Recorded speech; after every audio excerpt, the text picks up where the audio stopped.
এইটো চোৱা এইখিনি পাইছো 1 minus 8k by k into root 113 whole square আৰু এইটো তোমাৰ কি হ'ব 7k by k into root 113 whole square হয় নে নহয় সো এইটো যদি আমি পাও তেতিয়া হলে আমি কি কৰিম এইটো সিম্পলিফাই কৰিলে কি হ'ব চোৱা তোমাৰ 1 minus এইটো হ'ব 64 k square আৰু এইটো হ'ব তোমাৰ 113 k square আৰু এইটো হ'ব তোমাৰ 49 k square by 113 k square তো তোমাৰ কি হ'ব এই দুটাৰে এলসিএম হ'ব 113 তো 113 হলে 113 minus 64 k square cancel যাব ৰে হেতু কাৰণে ইয়াতে তোমাৰ k square cancel যাব তো তোমাৰ কি হ'ব 113 LCM so 113 minus 49 so তোমাৰ কি হ'ব এইটো cancel গ'ল 113 ৰ পৰা 64 minus কৰিলে তোমাৰ কি হ'ব 49 হ'ব আৰু এইটো তোমাৰ কি হ'ব 134 আৰু 49 by 64 এইটো হ'ল ইয়াৰে आंसर হয় না এইখিনি আৰু নেক্সট তোমাৰ কি দিছে नेक्स्ट टू दिसे cos square थीटा मान আছে নাম্বার 2 আছিল কি cos square थीटा এইটো হৈ গল মান হয় না তো এইটো হৈ যোৱাৰ পিছত আমাৰ কি হ'ব cos square थीटा মান উলিয়াব লাগে তো cos square थीटा মানটো আমি কেনেকৈ ওলাম cos square theta cos theta equal কি দিয়া আছে তো নাম্বার 2 আছে cos square थीटा তো cos थीटा ইকুয়াল দিয়া আছে cos थीटा इक्वल 7/8 है ना 7/8 दिसिल ने जाना है एटू दिसे तो बोथ साइड स्क्वायर कर दिया और तुम्हार की होबो cos square theta equal 7/8 whole square that's equal 49/64 एटूर आंसर हेतु होबो सेम आंसर এতিয়া বুজি পাইছা নে সোয়া গরিকে তোমার কি হবে এই প্ৰথমটোৰ आंसर হ'ব 49/64 আৰু সেকেন্ডটোৰ आंसर হ'ব 49/64 very important দশম শ্ৰেণীৰ ত্ৰিকোণমিতি 8.1 ৰ 7 নম্বৰৰ পৰা কৰি দিছো 7 to 3 is cos theta equal 3/4 হলে 1 plus sin theta whole into 1 minus sin theta divided by 1 plus cos theta whole into 1 minus cos theta মান উলিয়াব লাগে আৰু cos square theta মান উলিয়াব লাগে সো আমি কেনেকৈ কৰিম চোৱা প্ৰথম আমি কি কৰিম cos theta equal দিছে তো এটো দিছে তোমাৰ given cos theta equal तुम्हार 7/8 so cos theta equal ratio to is b by p equal 7/8 equal k ধরা হল তার পিছত তোমার কি হবে b by p equal 7/8 equal k ধরে লৈছো এতিয়া b equal আমি কি পাম b equal 7k আর p equal আমি পাম 8k so এতিয়া কি কৰিব লাগিব এটো বাহুতিটাৰ ভ্যালু ওলাবই লাগিব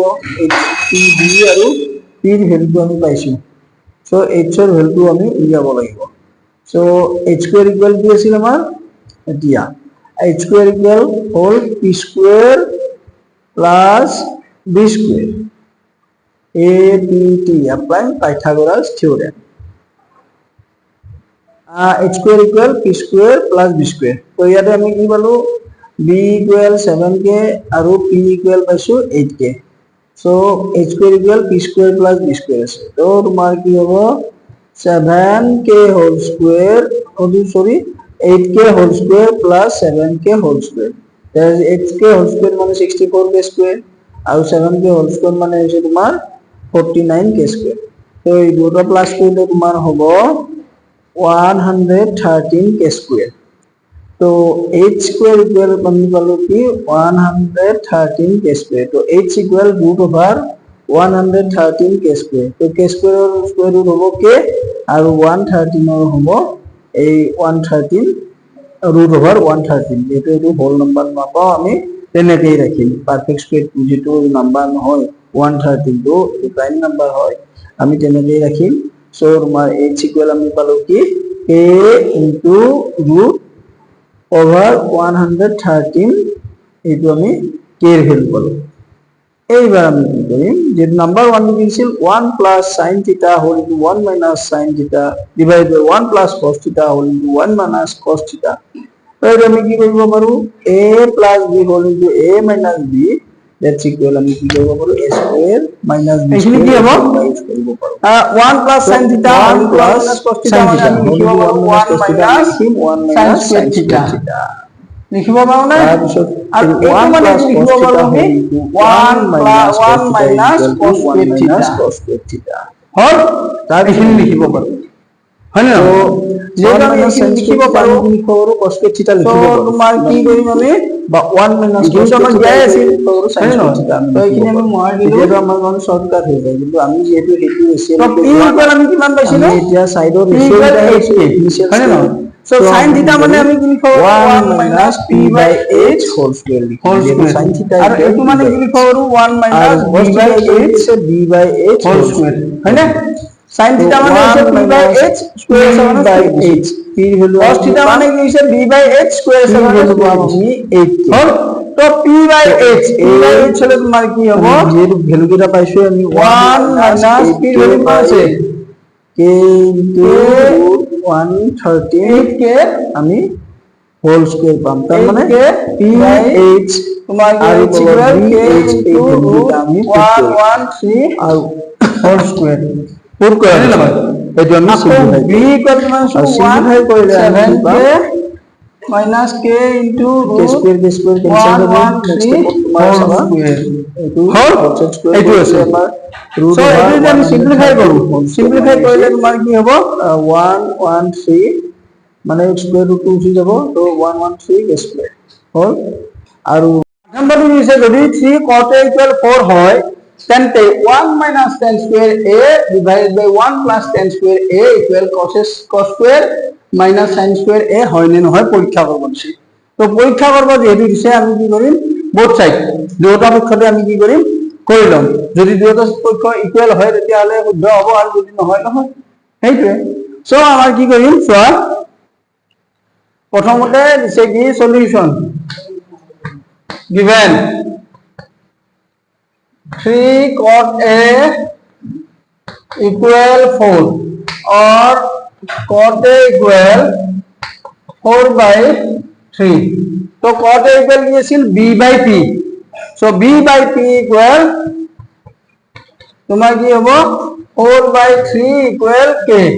let বাস এ ধরা হল। so b equal হবে 4k আৰু p equal হ'ব তোমাৰ 3k। now applying Pythagoras theorem h এর ভ্যালু ওলাব লাগিব, so h square is equal p square plus b square, applying Pythagoras theorem APT hall. so তোমাৰ কি হ'ব h square equal তেনেকৈ ৰাখা, p এৰ ভ্যালু আমি পাইছো 3k whole square আৰু এইটো পাইছো 4k whole square, that's equal 9k square plus 16k square equal 25k square hall. so তোমার কি হবে আমার h equal root 25k square that's equal 5k। এতিয়া তোমাৰ কি হ'ব LHS লম আমি, LHS কি দিছে 1 minus tan square a by 1 plus tan square a দিছে, যেহেতু এইটো দিছে so তোমাৰ কি হ'ব LHS 1 minus tan square a by 1 plus tan square a হয় না। so তোমাৰ কি হ'ব 1 এইটো আমি ডাইৰেক্ট কৰিব পাৰো ইচ্ছা কৰিলে হ্যাঁ। তো কটৰ ভ্যালু কি দিছে, cot থিটাৰ ভ্যালু আমি কি পাইছো cot a equal 4 by 3 পাইছো, তো tan a ইয়াৰ অপোজিটটো হ'ব হয় না নহয়, কিয় কাৰণ 1 by cot a, tan a equal 1 by cot a, যেহেতু আমি p by h এনেকে রেশিও সাইডতে কৰি আছো তেনেকৈ কৰি আমি তো শৰ্টকাট কৰিব পাৰো। so tan square a হলে তোমাৰ p by b whole square, so 1 plus p by b whole square হল দুটা হল। তাৰপিছত তোমাৰ কি হ'ব 1 minus p ভ্যালু আমি কিমান পাইছো, p এর ভ্যালু পাইছো 3k by 5k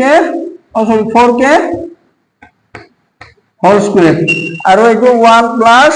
3k by 4k whole square পাইছো হল সো এটো তোমাৰ কি হ'ব 1 minus 3k square by এটো হ'ব 9k square by 16k square আৰু এটো হ'ব 1 plus 9k square by 16k square হল এখিনি হল এতিয়া আমি কি কৰিম এখিনি যদি সিম্পলিফাই কৰি লওঁ কি হ'ব চোৱা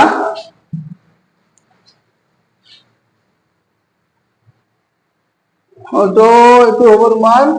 এলসিএম হ'ব 16k square 16 और 16 ডাইৰেক্ট কৰিছো k square cancel গল k square cancel গল তো এলসিএম হ'ব 16 তো 16 minus 9 এটো হ'ব তোমাৰ 16 by 16 plus 9 that's equal 16 cancel গল হলত 9 গলে 7 আৰু হল 9 হ'ব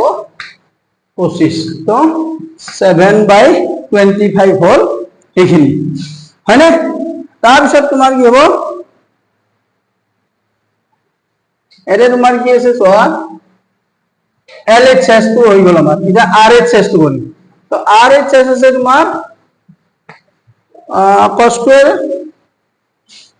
square a minus sin square a cos square a minus sin square a আছে তো cos square a মানে হইছে b by h whole square minus p by h whole square তো b value আছে তোমার b ভ্যালু আমি কিমান পাইছিলো 4k আৰু h ভ্যালু পাইছো আমি 5k whole square minus p value পাইছো 3k h ভ্যালু পাইছো আমি 5k whole square তো তোমাৰ কি হ'ব এটো 16k square by 25k square minus 9k square by 25k square so তোমার কি হবে 25k square 25 হবে এলসিএম k square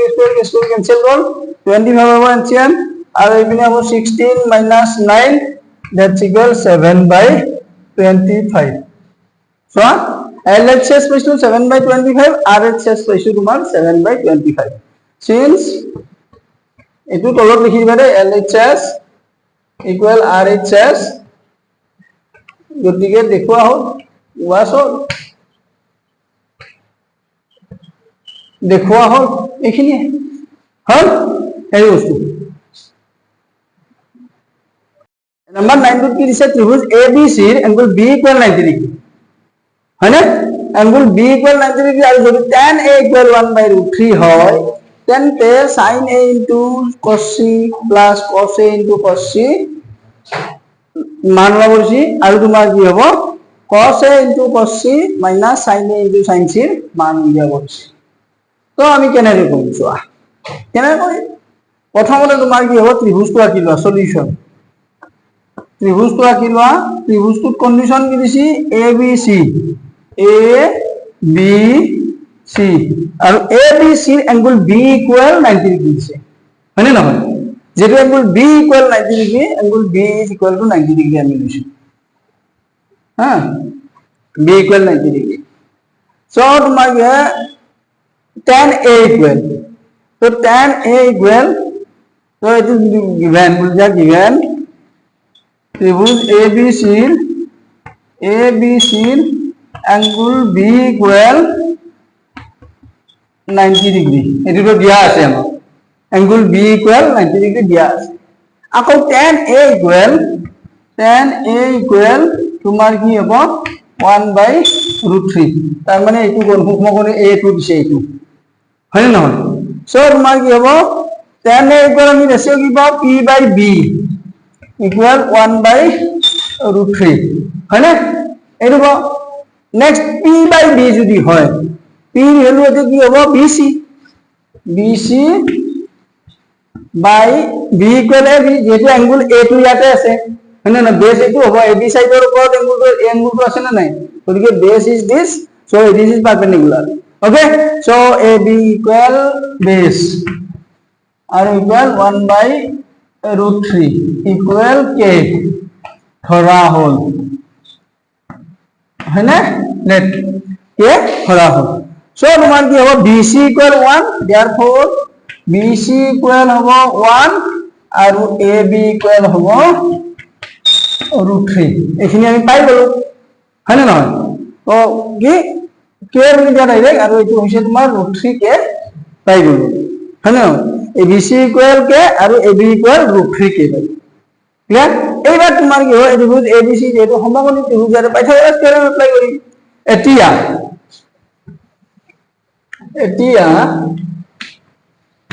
কি পাওঁ আমি যে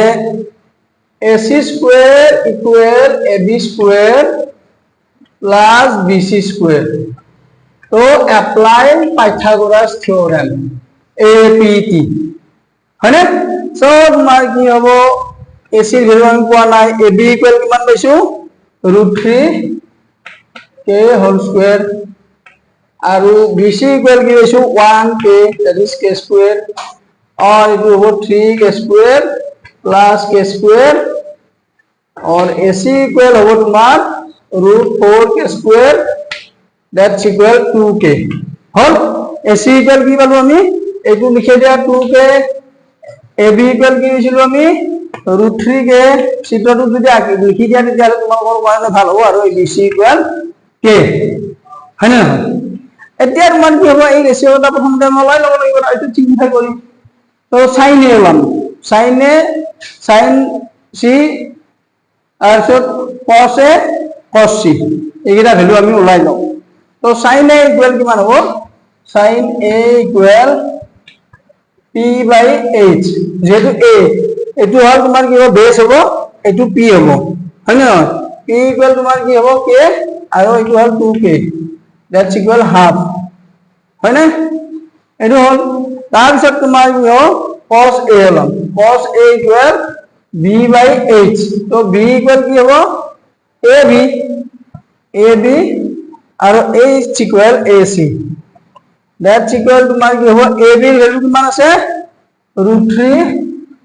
k ac এর ভ্যালু কিমান আছে 2k তো √3 বাই 2 হল cos a equal √3 by 2 sin a equal 1 by 2 আৰু তোমাৰ কি হ'ব sin a cos a তাইছো এবাৰ sin c হলাম sin c ইকুয়াল তোমাৰ কি হ'ব b by p by h তো c এর কারণে তোমাৰ p কোনটো হ'ব পারপেন্ডিকুলার যদি এইটো এঙ্গল হয় তেতিয়াহলে পারপেন্ডিকুলার হ'ব ab হয় না ab বাই তোমাৰ কি হ'ব h equal ac that's equal √3 k by 2 equal √3 by 2 এইটো হল হয় না নহয় সো তোমাৰ কি হল নেক্সট কি আছে আমাৰ যেটা আমি ছবিটো একাৰণে ৰাখিছো চিত্ৰটো ৰাখিব লগা হৈছে কিয় কাৰণ ট্ৰায়াঙ্গলটো আমাক ABC বুলি অলৰেডি দিছে সেইকাৰণে আমি ট্ৰায়াঙ্গলটো ড্ৰ কৰি লৈছো হল তাৰ পিছত তোমাৰ এই চিত্ৰটো মুছি নিদিও এইখিনিতে ওলাই লও sin a cos a sin c cos c এবাৰ cos c ওলাম cos c equal b by h তো বেস কোনটো হ'ব bc আৰু h কোনটো হ'ব ac that's equal half direct কৰিছো আৰু কিয়টো তোমাৰ কি হ'ব k বাই 2k আৰু that's equal তোমাৰ কি হ'ব half হল এইটো হল এটা তোমাৰ কি হয় নাম্বাৰ 1 টু দিছে কি আমাৰ যে sin a into cos c plus cos a into cos c উলিয়াব দিছে হয় না নহয় যেটো উলিয়াব দিছে সো নাম্বার 1 এইখিনি মুছি দিও হ্যাঁ নাম্বার 1 টো আমি প্ৰথমতে কৰি লও কি দিছে sin a এর ভ্যালু কিমান পাইছো হাফ তো হাফ পাইছো into cos c এর ভ্যালু কিমান পাইছো half hall plus cos a equal কিমান পাইছো √3 বাই 2 পাইছো আৰু sin c এর ভ্যালু cos c এর ভ্যালু কিমান পাইছো আমি হাফ ইনটু হাফ হয় না সো তোমাৰ কি হ'ব 1/4 plus √3 by 4 that's equal 4 plus 1 plus √3 এইটো হ'ব তোমাৰ হেই এটা কোয়েশ্চনটো আগৰ কিতাবত তোমাৰ কি আছিল জানানে sin a cos c cos A sin C আছিল যেহেতু আমাৰ নতুন কিতাপত তোমাৰ কি দিছে এইটো দিছে আমি এইটো এনসাৰ হে পাম এনে এনসাৰ তোমাৰ ইহে টটল কৰিলে 1 হয় হয়নে নহয় গতিকে মই আগৰ কিতাপত মতে যেটো কৰিলো এইটো এনসাৰ 1 পাম বুজি পাইছানে শেষত মই কৰি দিম বাৰু তাৰপিছত 2 নম্বৰটো কি দিছিল আমাৰ sin A number 2 কি দিছে sin cos A into cos C minus sin A into sin C হয় না এইটো দিছে তো তোমাৰ কি হ'ব cos A কিমান পাইছো আমি √3/2 cos C কিমান পাইছিলো আমি হাফ minus sin A কিমান পাইছো হাফ into তোমাৰ cos A sin C পাইছো আমি √3/2 হয় না তো তোমাৰ কি হ'ব √3/4 minus √3/4 that's equal 0 হয় না 2 নম্বৰটো आंसर ঠিকই আছে কিন্তু 1 নম্বৰটো তোমাৰ কি হ'ব sin A into cos C plus cos A into sin C আছিল পুৰণা কিতাপত আৰু নতুন কিতাপত হয়তো চেঞ্জ কৰি দিছে গতিকে आंसर টো এইটো ওলাইছে আমি এইটো sin C ধৰি চাও বুজি পাইছানে